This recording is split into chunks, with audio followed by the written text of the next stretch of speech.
My stepdad always had a way of making everyone in the family feel small, but what he did to me after my mother's death was beyond anything I could have imagined. He wasn't just the guy who married my mom, he became the man who tried to take everything I had, including something that was rightfully mine. It wasn't until the day I read the will that I realized just how deep his betrayal went.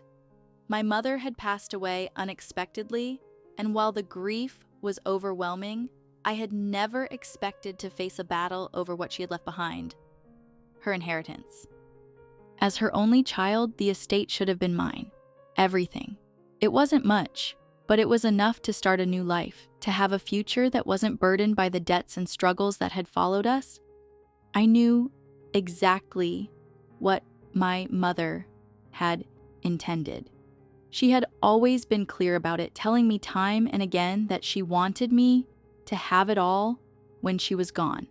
But what my stepdad did with that information, it crushed me. You see, when the will was read, my stepdad had pulled a fast one. He had convinced my mother to change her will a few months before she died, rewriting it in his favor. The man who had always acted like he was doing me a favor by helping me in life had just stolen my future right out from under me. He had taken everything. At first, I didn't believe it. It sounded impossible. How could my mother, who had always been there for me, allow him to make such a move? But then I dug deeper. I got my hands on copies of the documents. I looked at the signatures, the dates, and everything that was supposed to be mine, yet somehow was no longer in my possession. That's when I realized something. This wasn't just a misunderstanding or an unfortunate mistake. My stepdad had manipulated my mother in her final days to ensure that I was left with nothing.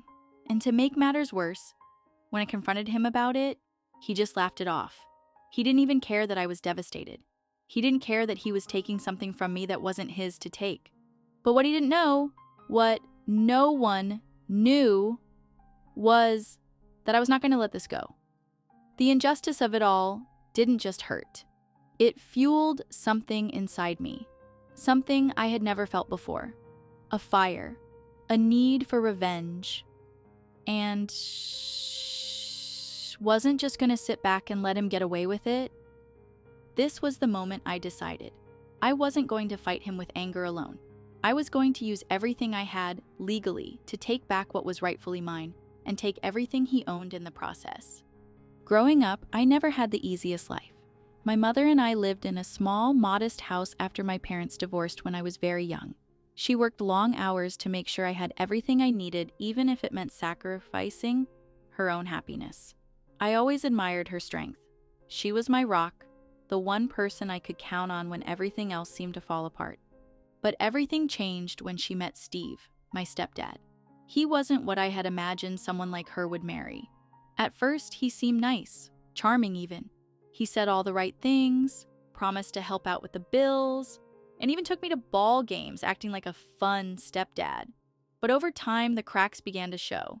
He wasn't just controlling, he was manipulative.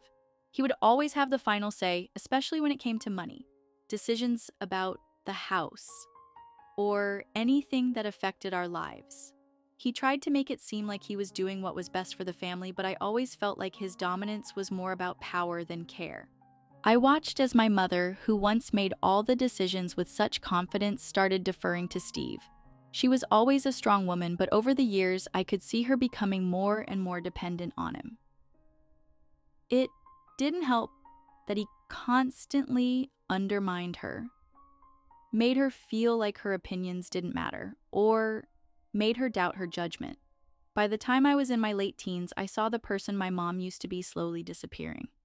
I knew he wasn't great for her, but she didn't want to hear it. Every time I tried to bring up how I felt about him, she'd shut me down with, "You don't understand," or "He's just trying to help." I tried to trust that maybe she knew best, but deep down, I knew something wasn't right. And then my mother fell ill. At first, it was just some minor health issues, nothing too concerning, but it didn't take long for the situation to take a turn for the worse.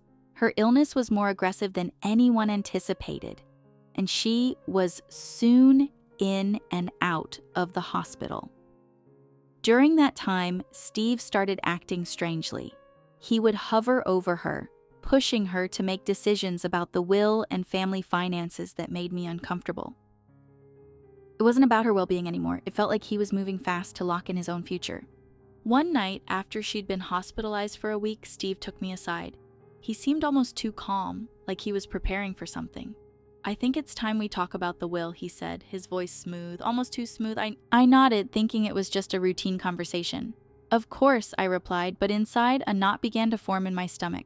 I never thought about the will much. My mom had always said it was clear. Everything she had would go to me. But as I sat in that cold, sterile room, the weight of his words started sinking in. "You know, your mom and I were discussing a few things recently," Steve said casually. "She made some changes, just some updates to make sure everything is in order, you know?" I raised an eyebrow. "Changes?" I asked, feeling my pulse quicken. "Nothing major," he said, but there was a hint of something in his voice that made me uneasy. "Just a few tweaks, you know, in case something happens." My mind raced. Something felt off, but I couldn't put my finger on it. I wanted to ask more, but I couldn't. I didn't want to start a fight in the middle of everything else going on. Days later, I received the shocking news that my mom had passed away. The grief was unbearable, and I couldn't process it properly, not with everything else that had been going on. I had to focus on handling the funeral, sorting out her things. But once I got the call from the lawyer, my world came crashing down. When the will was read, I was blindsided. Everything my mother had worked for, everything she had planned for me, gone. Steve had convinced her to change it. I was no longer the primary beneficiary. Instead, he was the one inheriting everything. I was stunned. I couldn't believe it. My heart raced as I heard the lawyer detail everything. How could my mother have done this to me? How could she have let him manipulate her into taking everything I had worked for? Everything I believed was mine. The inheritance, the house, everything that was supposed to be my future was now his. I confronted Steve that evening. He didn't even seem remorseful. "Your mom knew what she was doing," he said, a cold smile tugging at his lips. "It's for the best. You wouldn't have known how to manage it all." The anger inside me flared. I had worked my entire life for a future, and now he had taken it. All because he had convinced my mother that I wasn't ready, that he was the right choice, even though he had never cared about me or our family. That's when it clicked. I wasn't just going to let this go. This wasn't just about money, it was about justice.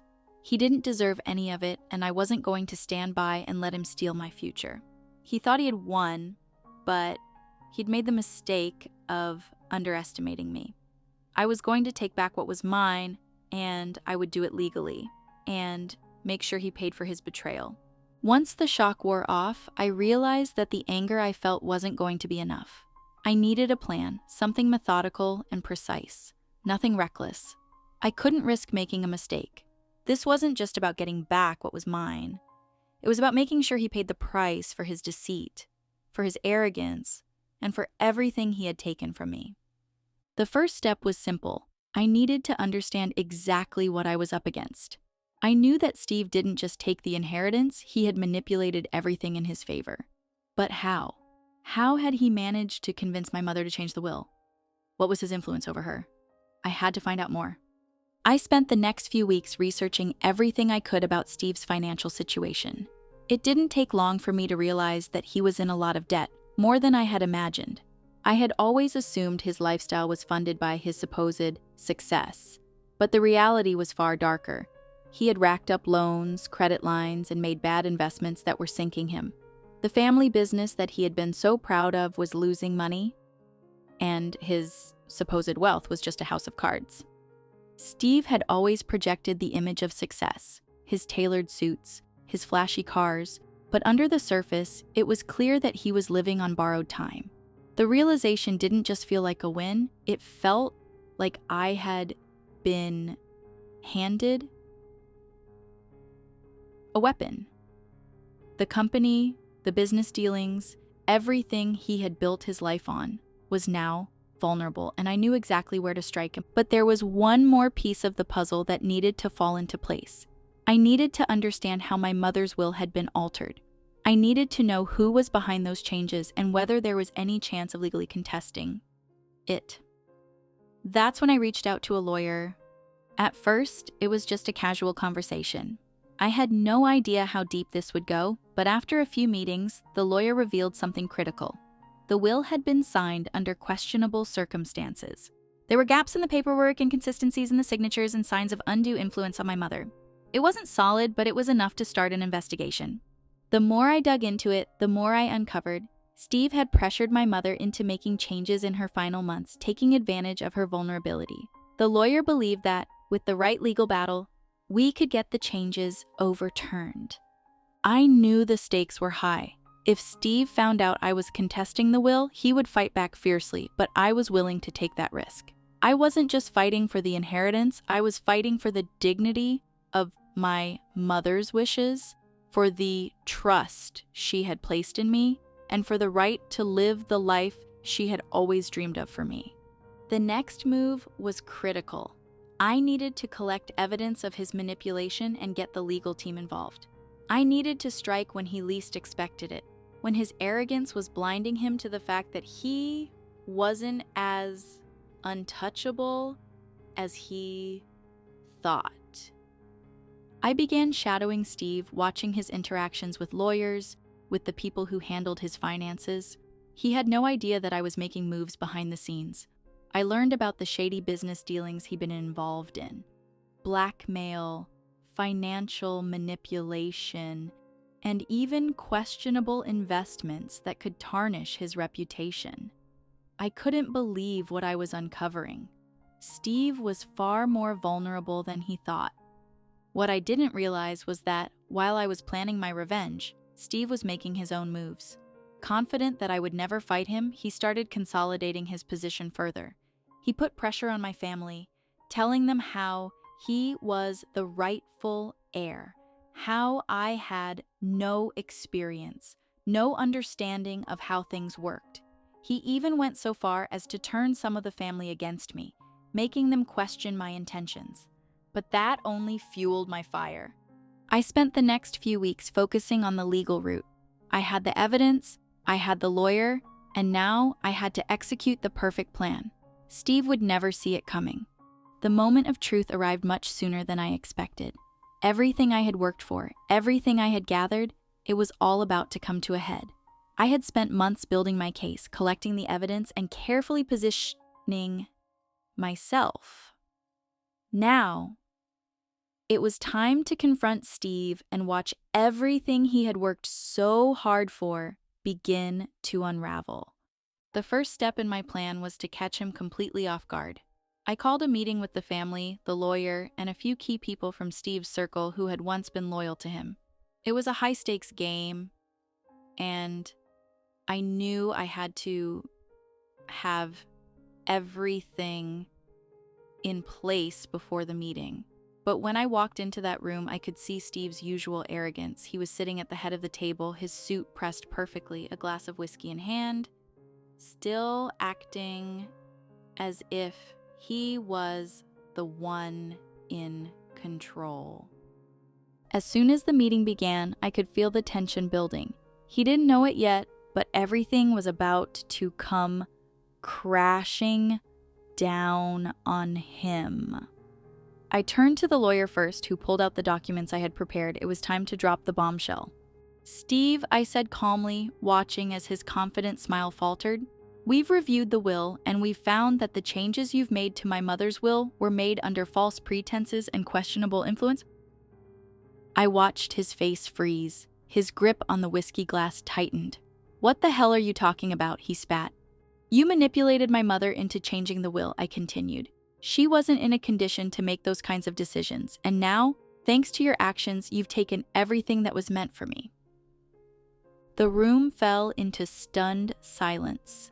The people who had once supported him now exchanged nervous glances, some starting to look uncomfortable with the position they had taken by siding with him. I wasn't done yet. "Not only did you take everything from me, but you also misrepresented the financial situation of this company. We've gone through the books, and the amount of debt and mismanagement you've hidden will come to light. And when it does, the repercussions won't just be personal. They'll be public. Steve shot up from his chair, his face turning red with fury. You can't do this. You don't understand what you're messing with. He stepped towards me, but I held my ground, standing tall. Actually, I do, I said coolly, and now it's too late for you. I turned to the lawyer, who presented the final piece of the puzzle. I've already filed for a legal injunction, Steve. We'll be contesting the will, and as of today, you no longer have any claim to my mother's estate or the company. You'll be forced to sell your shares and walk away. The debts you've racked up will be exposed, and you will no longer have control of any of it. The look on his face was priceless. All of his bravado, all of his arrogance, it was gone in an instant. It was as if the world had been pulled out from under him. The smug, untouchable man I had always known had just been reduced to a broken shell. He stumbled back, shaking with rage and disbelief. This is bullshit, he screamed, but no one was listening anymore. The truth had come out, and there was no going back. He tried to fight it. Of course he did. He hired lawyers. He attempted to leverage his relationships with the family. But it was too late. The truth was on my side, and it wasn't going anywhere. The legal battle was quick. The debt Steve had hidden, the questionable deals he'd made, all of it came to light. And just like that, the empire he had built crumbled before him. Steve's downfall was swift. He lost his shares in the company. He lost his wealth. His reputation was tarnished beyond repair. The family who had once supported him now distanced themselves, shocked by the truth of his actions. Even those closest to him couldn't deny it anymore. He had tried to take everything from me, and now he was left with nothing. As for me, I was finally free. I had taken control of the business, reclaimed the inheritance, and brought back the stability my mother had hoped for. The company began to thrive under my leadership, and what Steve had destroyed, I built back up, stronger and more successful than before. After the legal battle was over, everything started falling into place. Steve had lost everything he had built, and the company, our family's legacy, was now mine. But it wasn't just about taking what he had. The real victory was seeing him forced to face the consequences of his actions. I was able to rebuild the business, restoring the reputation he had almost destroyed. The debts he had hidden in the shadows came to light, and I made sure the company was cleaned up and more efficient than ever. The investors I had brought in were eager to see the company flourish under my leadership, and soon we were making profits again. People who had once been skeptical of me now looked at me with respect. It felt like I had truly earned my place. But as for Steve, he was left with nothing. The mansion, the luxury cars, and all the material things he'd once flaunted, gone.